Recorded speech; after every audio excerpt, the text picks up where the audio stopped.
नमस्कार। आज हम बात करने वाले हैं एकदम फंडामेंटल टॉपिक पे, फिज़िकल केमिस्ट्री के सबसे फंडामेंटल पॉइंट जिससे हम लोग फिज़िकल केमिस्ट्री की शुरुआत करते हैं। फिज़िकल ही नहीं, ये सब जगह यूज़ होता है। जब भी हम केमिस्ट्री पढ़ना चाहते हैं तो सबसे फंडामेंटल टॉपिक होती है कि केमिस्ट्री पढ़ेंगे तो फिर हमको मेजरमेंट किस पॉइंट ऑफ व्यू से करना है। तो वहाँ से शुरुआत कर रहा हूँ आज। ये 11th क्लास का टॉपिक है जो वहाँ पढ़ाया जाता है, लेकिन कई बार हम लोग क्या है उसको स्किप करके आगे बढ़ने की कोशिश करते हैं। तो जब हम बेसिक कैलकुलेशन के बारे में ही नहीं जानेंगे तो उसके बाद हम कैलकुलेशन करने की कोशिश करेंगे तो हमको तकलीफ़ होगी। तो उसी तकलीफ़ को दूर करने के लिए मैं इस टॉपिक को ला रहा हूँ। ये जैम के सिलेबस में है लेकिन नेट के सिलेबस में नहीं है, एमएससी वगैरह भी सिलेबस में नहीं है, लेकिन 11th में है। आईटी जेई वालों के लिए यूज़फुल है, जैम के लिए यूज़फुल है सिलेबस वाइज।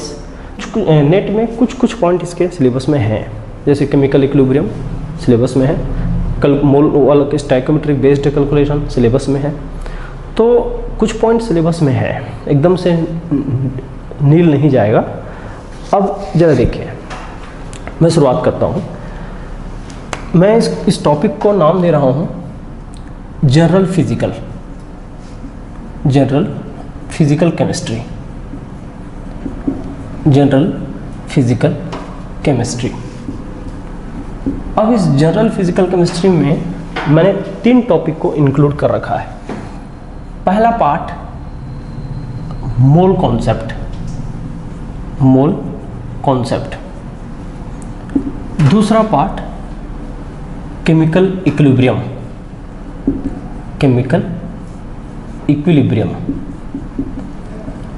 और तीसरा है आयोनिक इक्विलिब्रियम।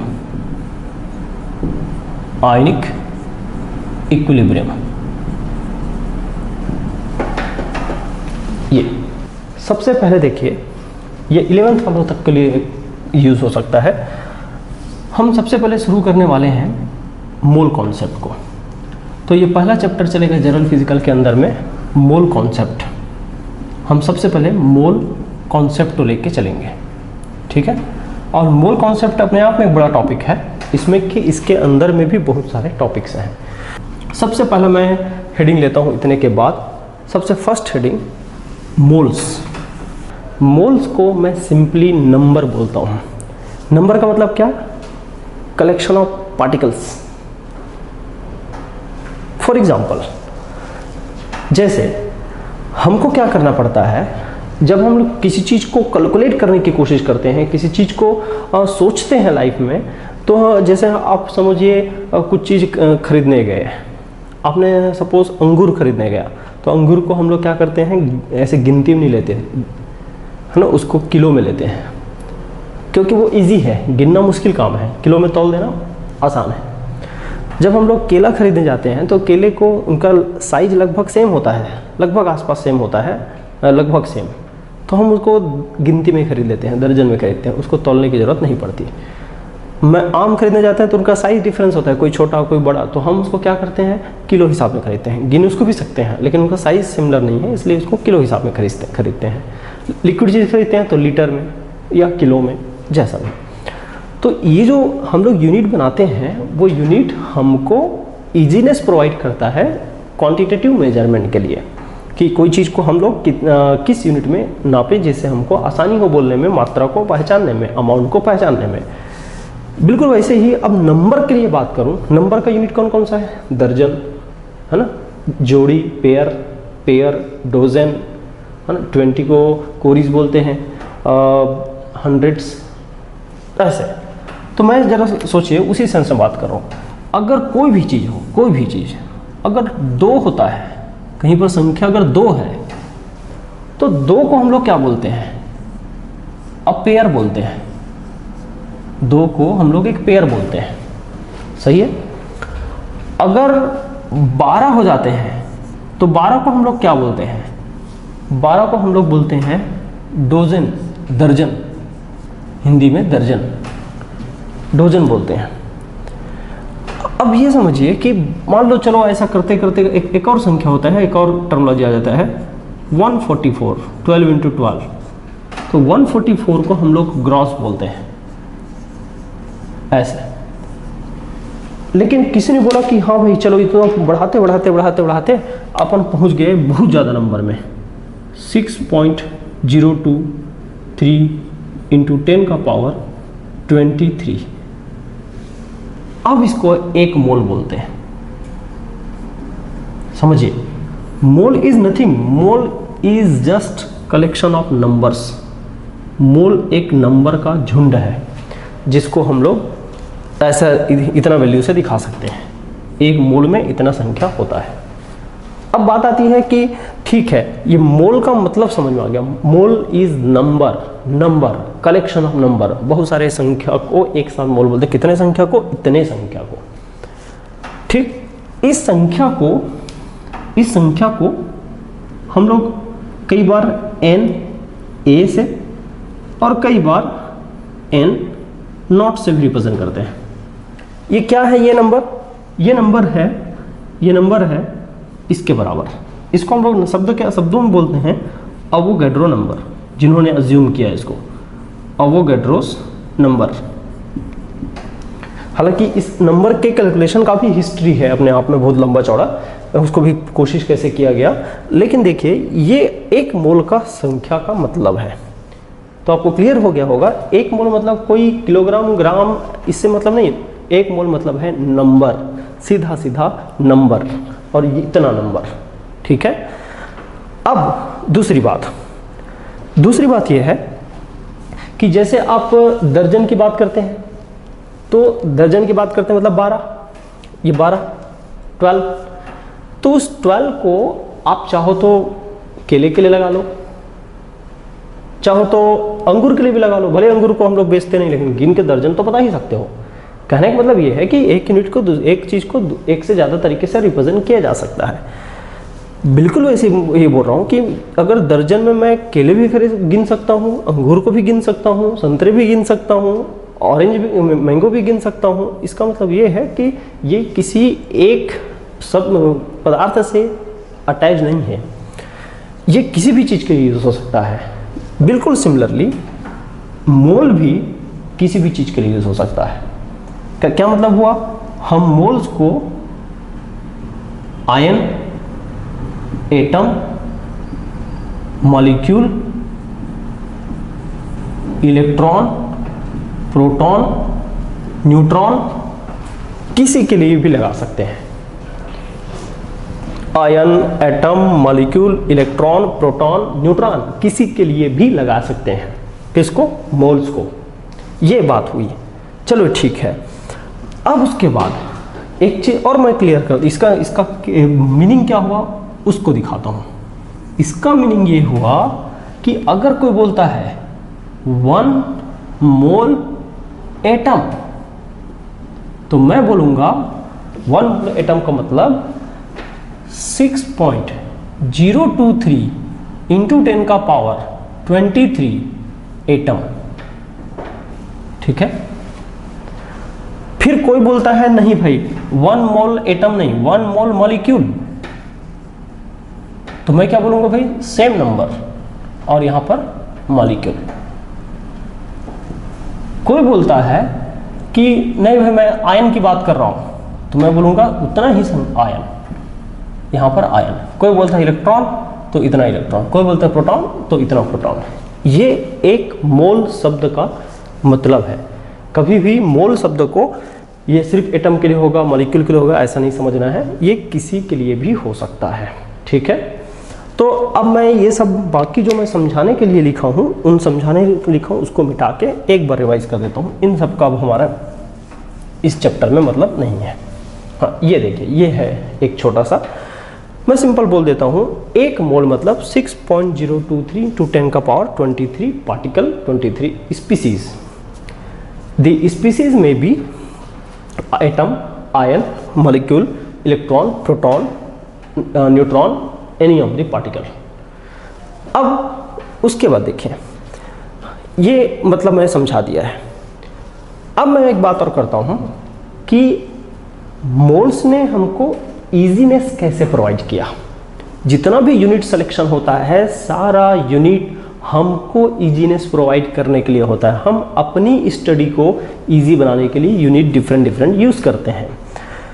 बिल्कुल वैसे ही यहाँ पर भी ये हमको इजीनेस प्रोवाइड कर रहा है। अब आप सोचिए इतना लार्ज नंबर में कोई पार्टिकल हो और हम लोग अगर जोड़ी में बात करें तो फिर तो संभव नहीं होगा दिखाना, बोलना, बात करना, लिखना, शो करना, कैलकुलेशन दिखाना।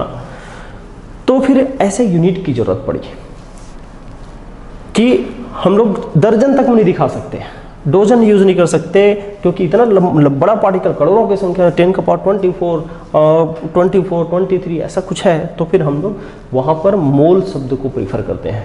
और ऐसा स्थिति कहाँ पर आता है? ऐसा स्थिति एटम्स के केस में आता है, आयन के केस में आता है, मॉलिक्यूल के केस में, प्रोटॉन, न्यूट्रॉन, इलेक्ट्रॉन, ऐसे माइन्यूट पार्टिकल के केस में आता है। इसलिए मैंने यहाँ पर ज़्यादातर ये लिखा है। अब कोई अगर बोले कि नहीं सर इस पेन को क्या मोल में रिप्रेजेंट कर सकता? बिल्कुल कर सकते हैं, लेकिन वो सहूलियत नहीं होगा। ये आप ज़बरदस्ती और टफ कर देंगे, इसको और टफ कर देंगे कि अगर आप बोलेंगे कि एक अवोगाड्रो नंबर में एक पेन को अवोगाड्रो नंबर या 5 पेन को ऐसा 5 पेन को मिला लिया अवोगाड्रो नंबर में या हिसाब के मोल के हिसाब से बताइए, तो फिर मेरे लिए बहुत मुश्किल होगा। क्यों? ये इसके लिए सुटेबल यूनिट नहीं है। तो हमेशा यूनिट शुड बी सुटेबल, है ना, for the ease of calculation, है ना। यूनिट आ गया तो कुछ लोग सोचते हैं अरे यार परेशानी हो गया, बहुत सारा यूनिट कन्वर्जन करना पड़ जाएगा।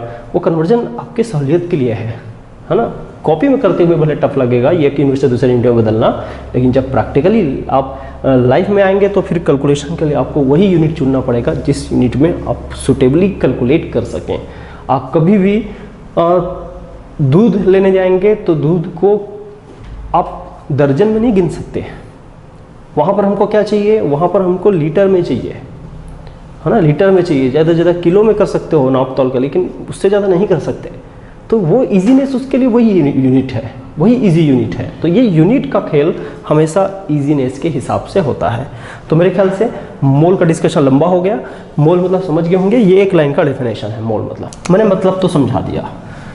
हाँ, 1 मोल जब भी जरूरत पड़े आप हमेशा लिखेंगे 1 मोल इक्वल्स टू 6.023 इंटू 10 का पावर 23।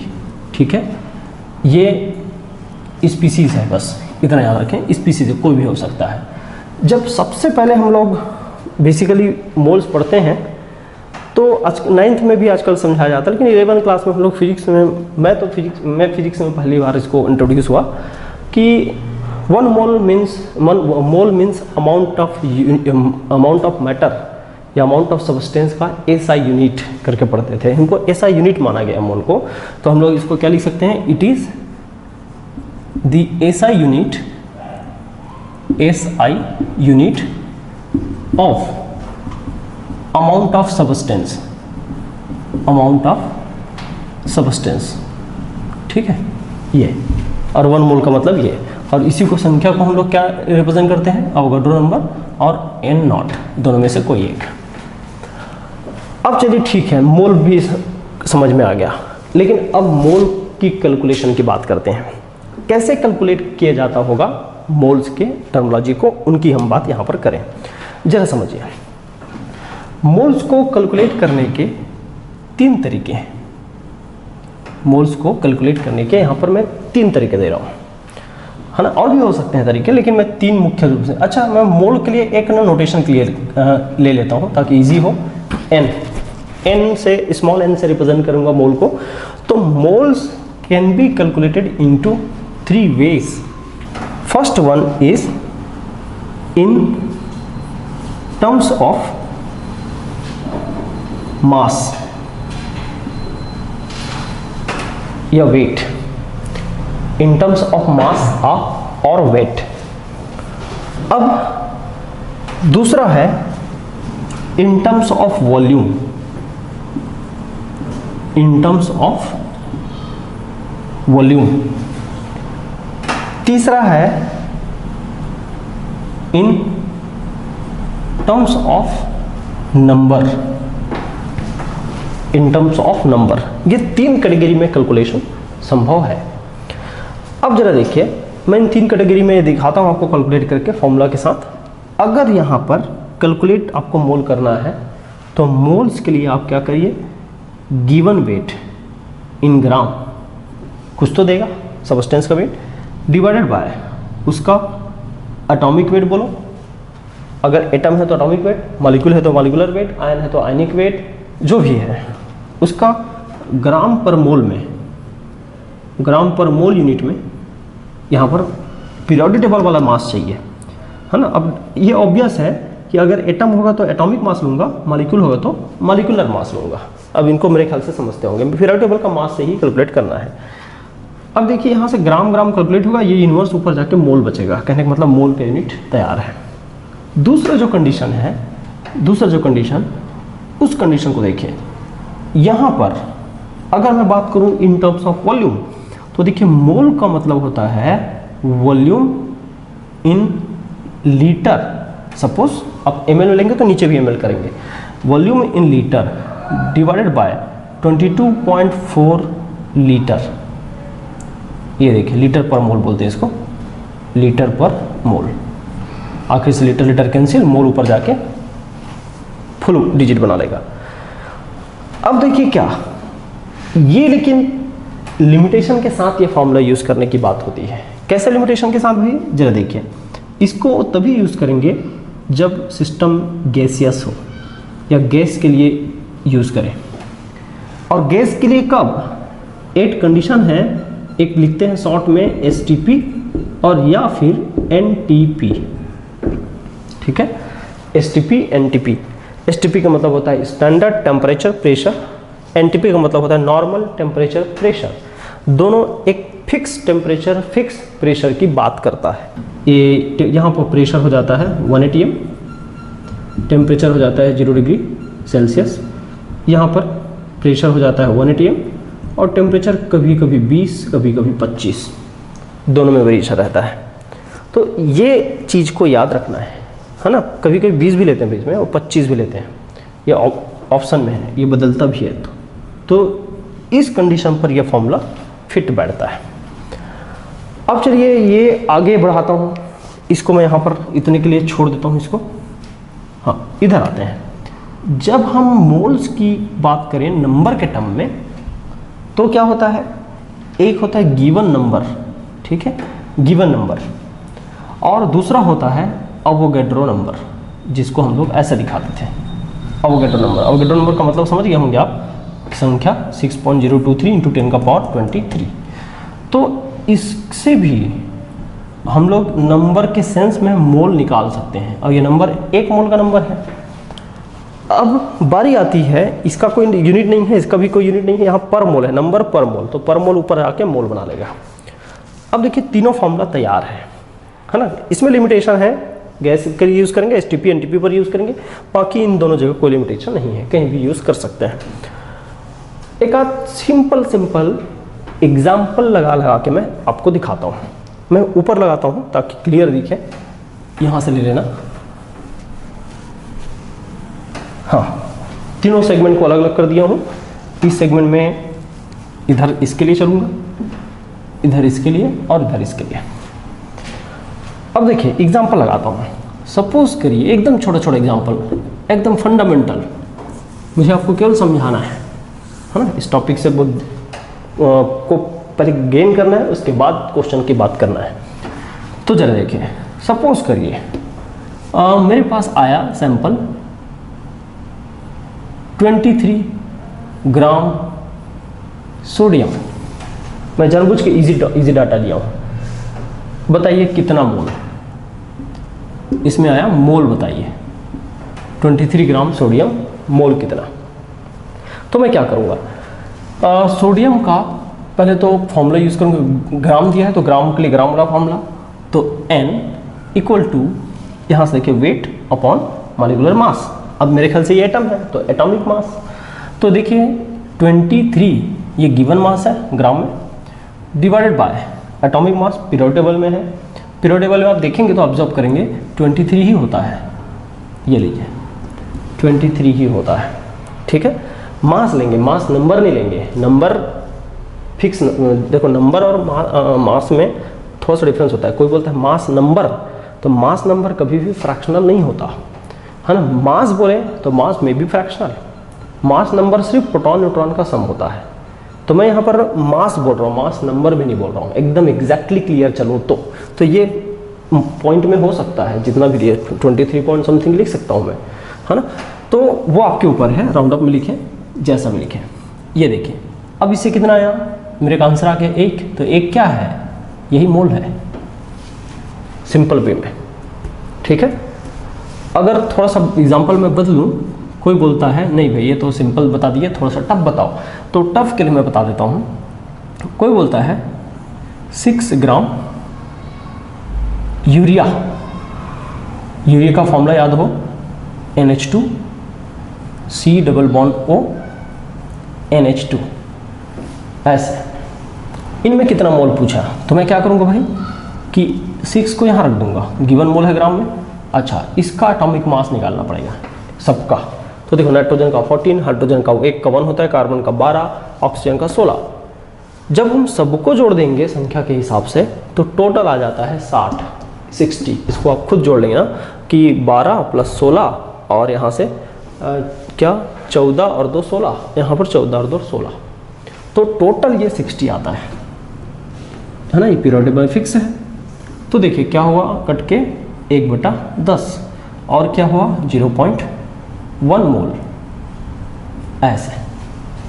तो ये मॉलिक्यूल होगा तो मॉलिक्यूलर मास, एटम होगा तो एटॉमिक मास, आयन होगा तो आयनिक मास, जो भी हो उसका हमको मॉलिक्यूलर या आयनिक मास पीरियोडिक टेबल वाला चाहिए। ये एक तरह का कैलकुलेशन हो गया, ये क्लियर हो गया होगा।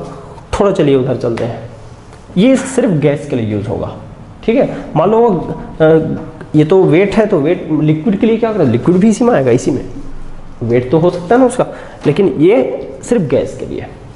अब जरा देखिए, इसके लिए मैं बात करता हूँ एक आध एग्जाम्पल।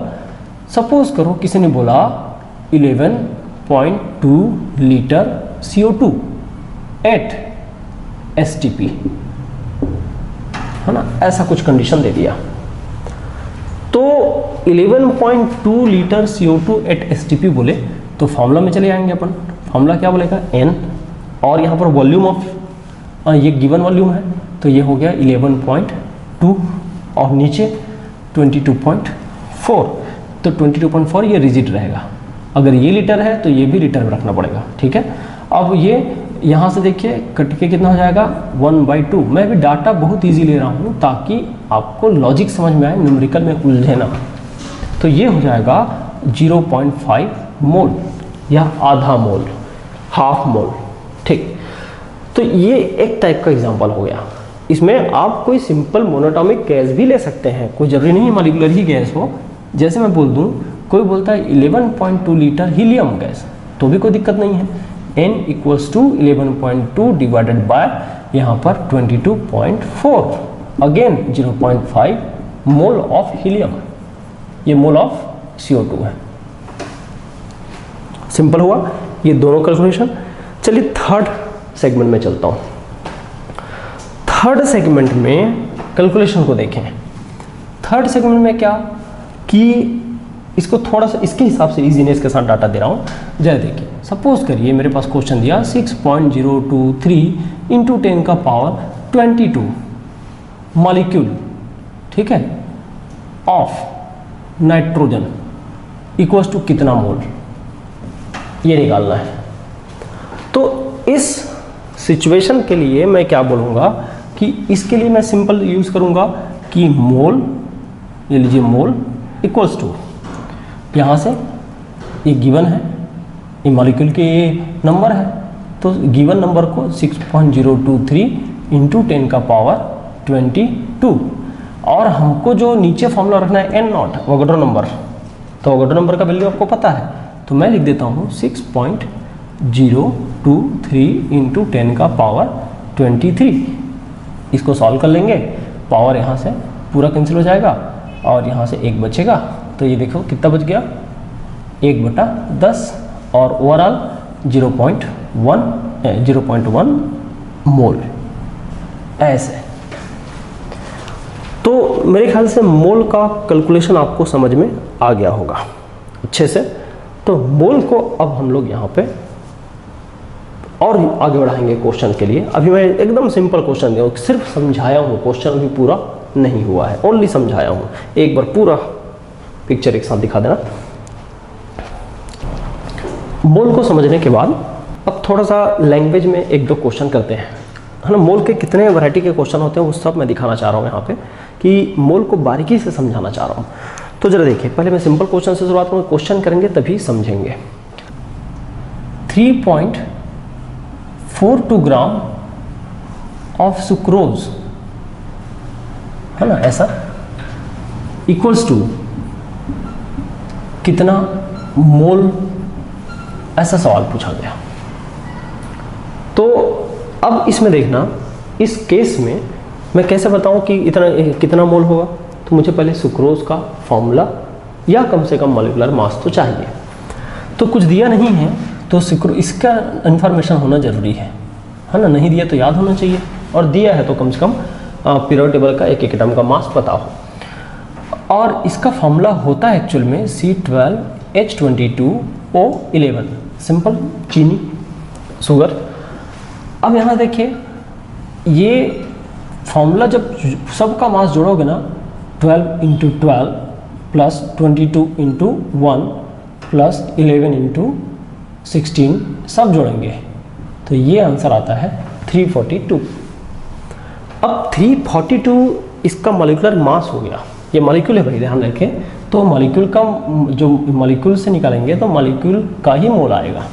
तो जरा देखिए, मोल निकालने के लिए वेट वाला फॉर्मूला यूज करूंगा, 3.42 डिवाइडेड बाय 342 मोल, है ना। कट के कितना बच जाएगा, 2 पॉइंट इधर, तो ये हो जाएगा 0.01 मोल, ठीक। तो ये एक मोल का सिंपल कैलकुलेशन हो गया। ऐसे ट्विस्टेड क्वेश्चन हो सकते हैं। क्वेश्चन थोड़ा और बढ़ाता हूँ। जैसे देखिएगा, एक दूसरा क्वेश्चन मोल का करा रहा हूँ। उस क्वेश्चन में बोला गया मुझे कि, मैं पहले लिख देता हूँ पूरा question. A bank has as much as coin as much coins as the number of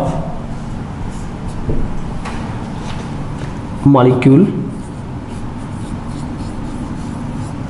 in 1.6 microgram of methane, ऐसा। और फिर बोलता है फाइंड द नंबर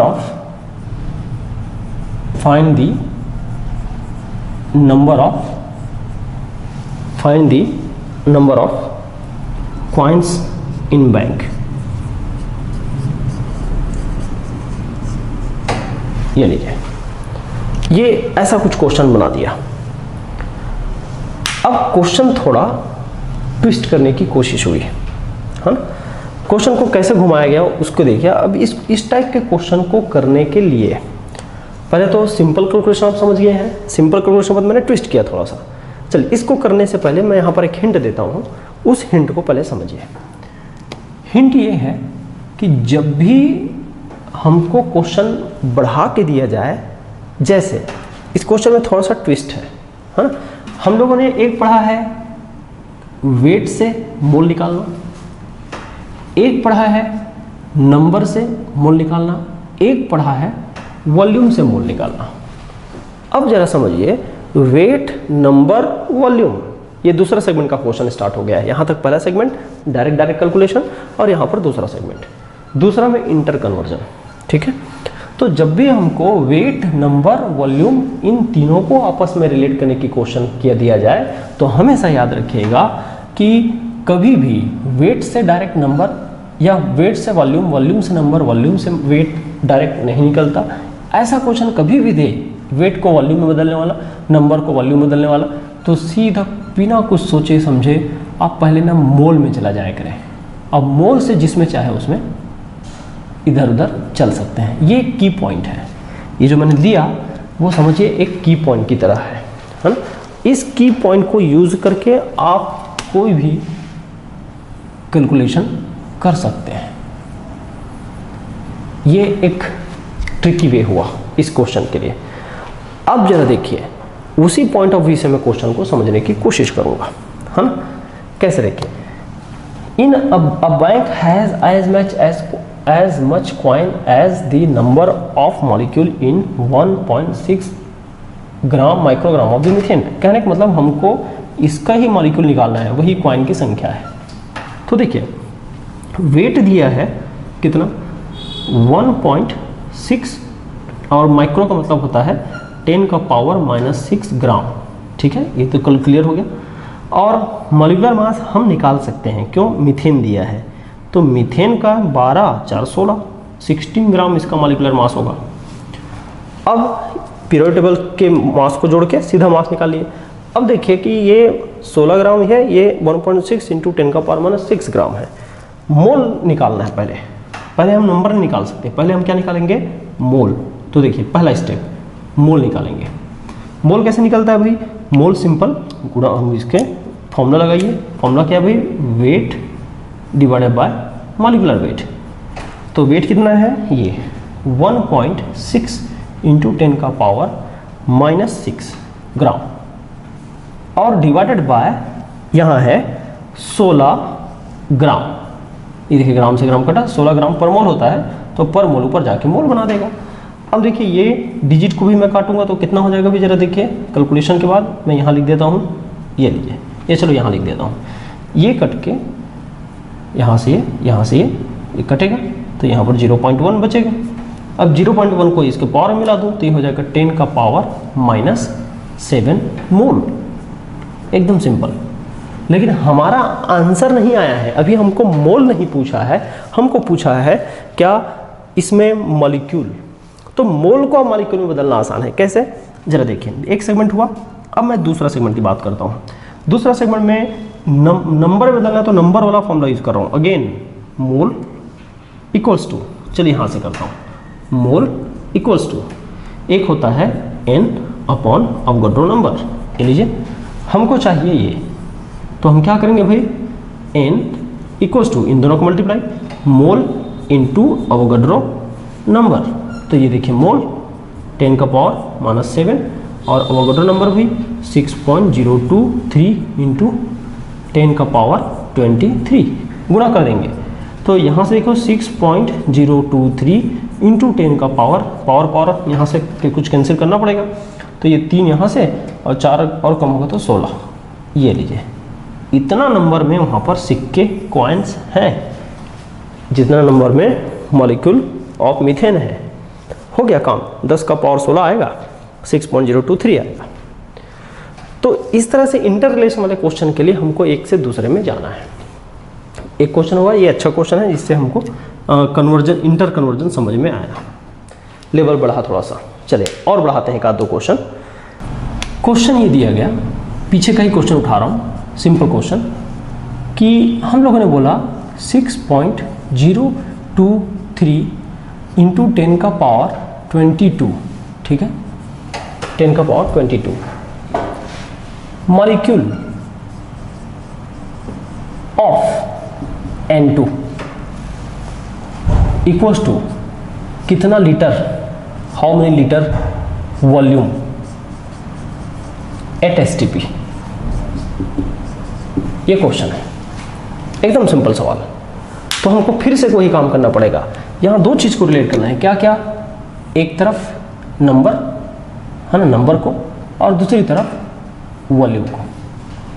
तो देखो नंबर के रेस्पेक्ट, पहले जो गिवन है उसको देखते हैं। नंबर के रेस्पेक्ट में मोल का फॉर्मूला होता है सीधा सीधा, इसका एक और शॉर्ट जल्दी भी कर सकते हैं, इतना लंबा भी नहीं करना पड़ेगा। जरा देखिए n अपॉन n0, और वॉल्यूम के सेंस में फॉर्मूला होता है मोल का कि वॉल्यूम डिवाइड बाय 22.4।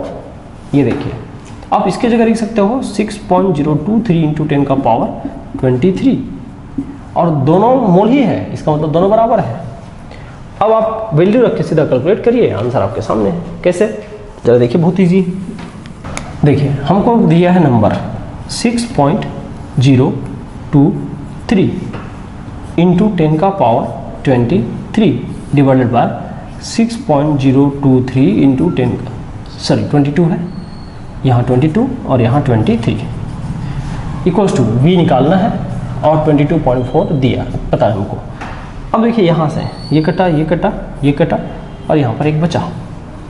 अब मैं सीधा क्रॉस मल्टीप्लाई करता हूँ तो 10 into V equals to 1 into 22.4 ऐसा, और v पूछे तो 22.4 डिवाइड बाई 10, सीधा सीधा आंसर आ गया 2.24 लीटर। ऐसा gypsum is a hydrated calcium sulphate. ठीक है, फॉर्मूला दिया है CaSO4 dot X water.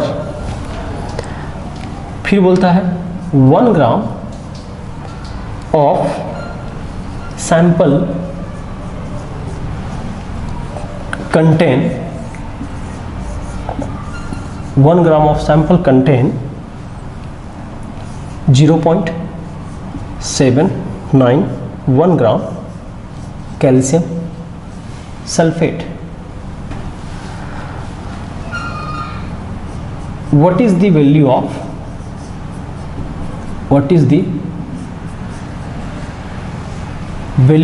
X?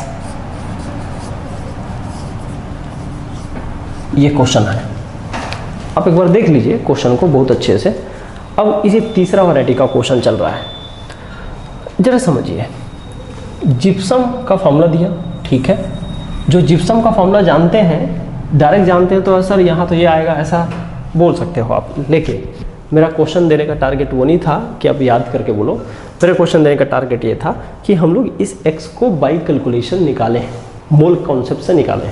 ठीक है, कि बहुत लोगों को प्लास्टर ऑफ पेरिस, जिप्सम ये सब याद है कि जिप्सम में 2 होता है सर, प्लास्टर ऑफ पेरिस होता तो हाफ होता। तो ये मैं नहीं पूछ रहा हूँ, मेरा भी क्वेश्चन देने का फीलिंग को समझिए, क्वेश्चन की भावनाओं को समझिए। अभी मेरा क्वेश्चन देने का मतलब ये नहीं था कि यहाँ से डायरेक्ट फॉर्मूला देख के बता दो, मैं तो इसको जिप्सम को बोल के कुछ और बोल देता, है ना, उस समय तो करना ही पड़ता आप। तो जरा देखिए सॉल्यूशन पॉइंट ये है, हम कैसे कैलकुलेट करें कि इसमें x का वैल्यू क्या है। आप ये याद रखिए कि अगर ये 2 फॉर्मूला है, ये वाला हिस्सा और ये वाला हिस्सा, तो इनका रेशियो 1 और यहाँ पर x है, तो 1:x का रेशियो है। ठीक है, 1:x का रेशियो दोनों के पीछे। और याद रखिए ये जो रेशियो होता है ना फॉर्मूला में स्टाइकोमेट्री, वो उनका मोल का रेशियो होता है। ये जो रेशियो है वो किसका रेशियो? मोल रेशियो होता है, हमेशा मोल रेशियो होता है। इस कॉन्सेप्ट को समझिए। कोई बोलता है CO2, तो मैं बोल सकता हूँ अगर यहाँ सामने 1 है तो 1 मोल CO2 का मतलब होता है कि यहाँ देखिए, यहाँ संख्या 1 है और यहाँ भी 1 था, तो संख्या 1 इसका मतलब कार्बन और ऑक्सीजन का 1:2 मोल का रेशियो है।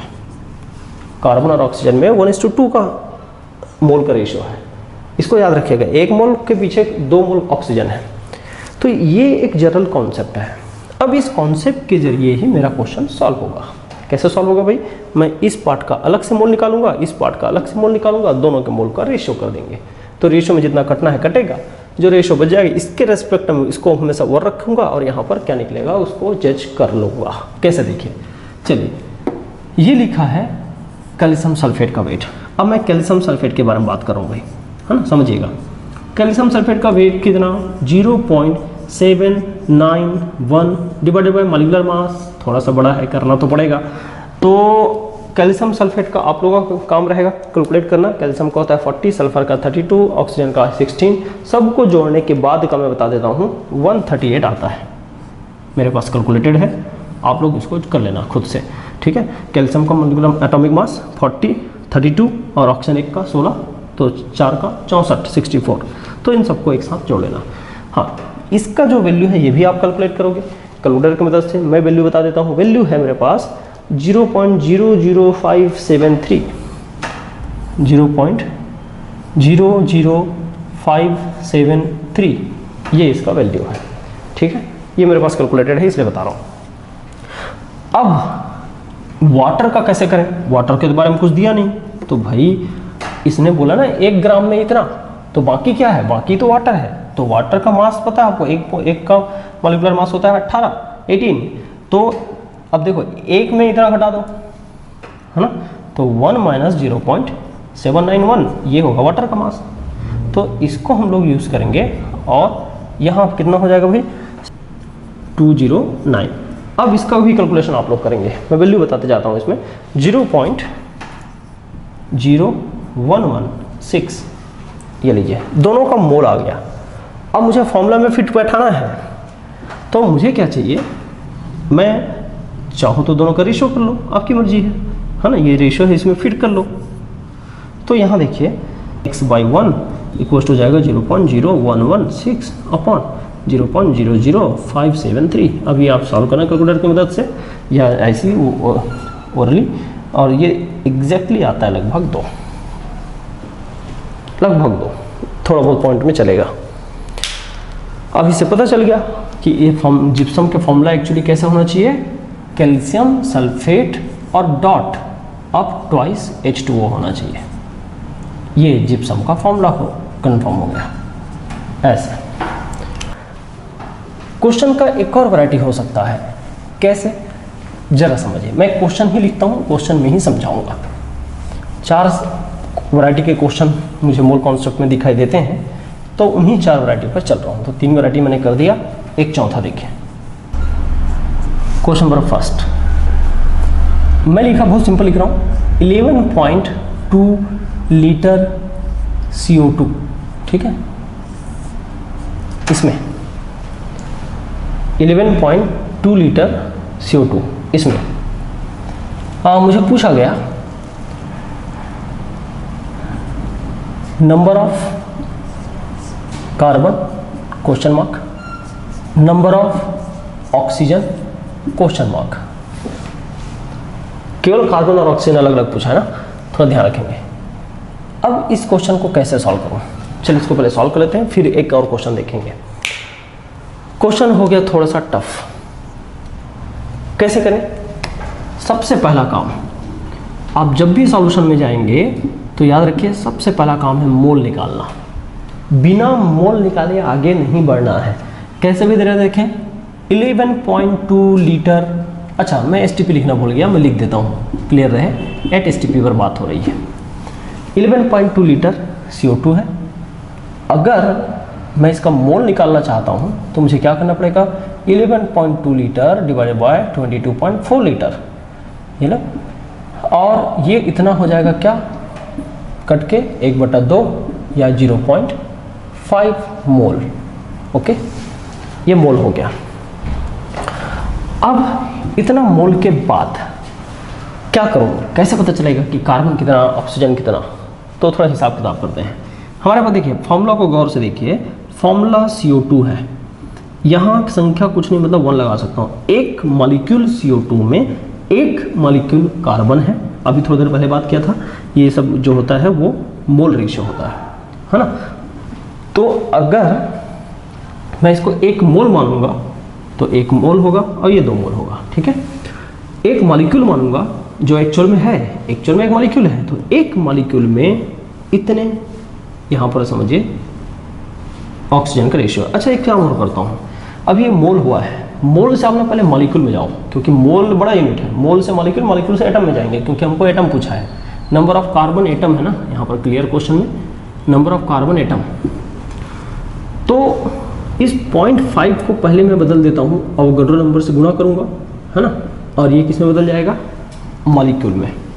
0.5 Na, भी पूरा सॉल्व नहीं कर रहा हूँ, इतना मॉलिक्यूल कौन, CO2 है, कंप्लीट CO2, ठीक।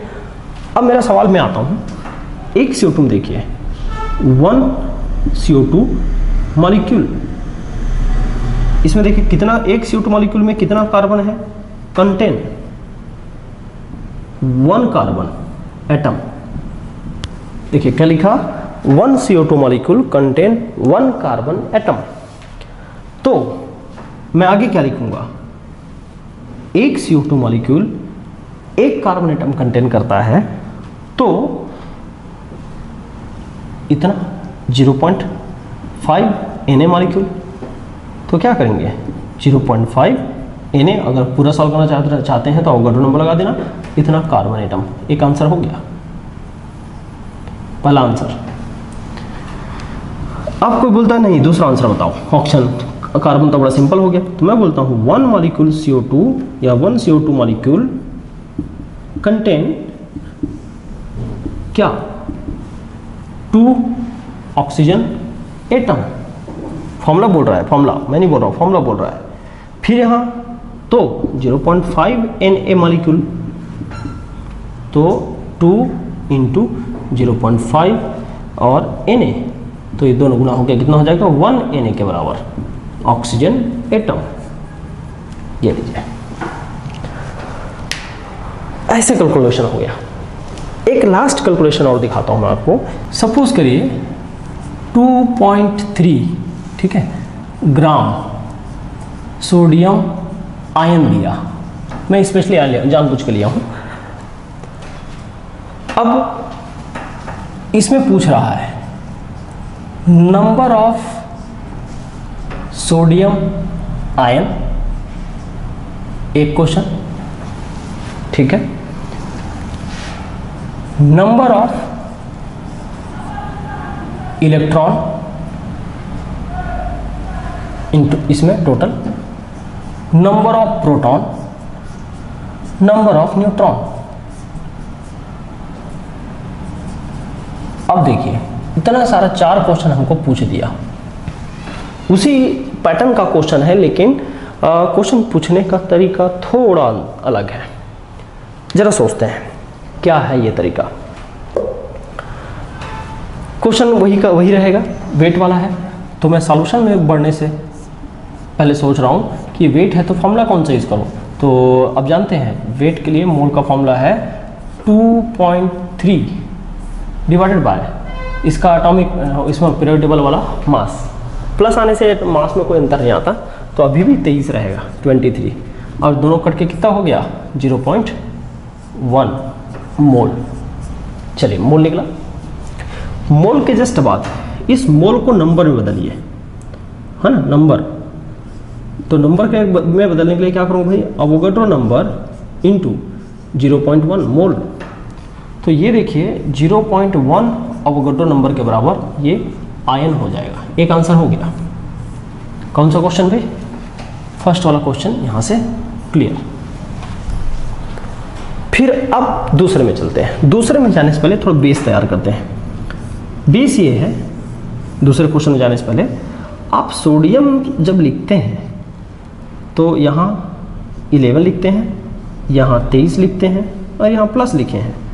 अब इसमें आप हिसाब किताब लगाओगे तो 11 जो दिख रहा है ना वो एक्चुअली प्रोटॉन है, और जो ये जो 23 दिख रहा है ना, इस 23 दिख रहा है वो दोनों प्रोटॉन और न्यूट्रॉन का सम है। तो अगर न्यूट्रॉन कोई बोले, न्यूट्रॉन बोले तो मैं 23 माइनस 11 इसका मतलब 12 निकालूंगा। और कोई इलेक्ट्रॉन बोले, इलेक्ट्रॉन होता है एक्चुअल में इसके बराबर, लेकिन ये प्लस के कारण एक कम हो जाएगा, इलेक्ट्रॉन है 10। एक Na+ मॉलिक्यूल में, एटम आयन में, ये इतने नंबर में प्रोटॉन, न्यूट्रॉन, इलेक्ट्रॉन है। तब ये हमारा बेस बनेगा। हमको इतने आयन में निकालना है, तो मैं बोलूँगा 1 sodium plus ion have 11 proton, then 0.1 Na sodium ion है। तो यहाँ से कितना हो जाएगा 11 इंटू 0.1 Na प्रोटॉन, है ना। इसका मतलब मैं लिख सकता हूँ 1.1 एवोगाड्रो नंबर, इतना प्रोटॉन। ये दूसरा आंसर। कोई पूछता है कि 30 आगे कैसे करोगे, तो आगे के लिए भी जवाब है।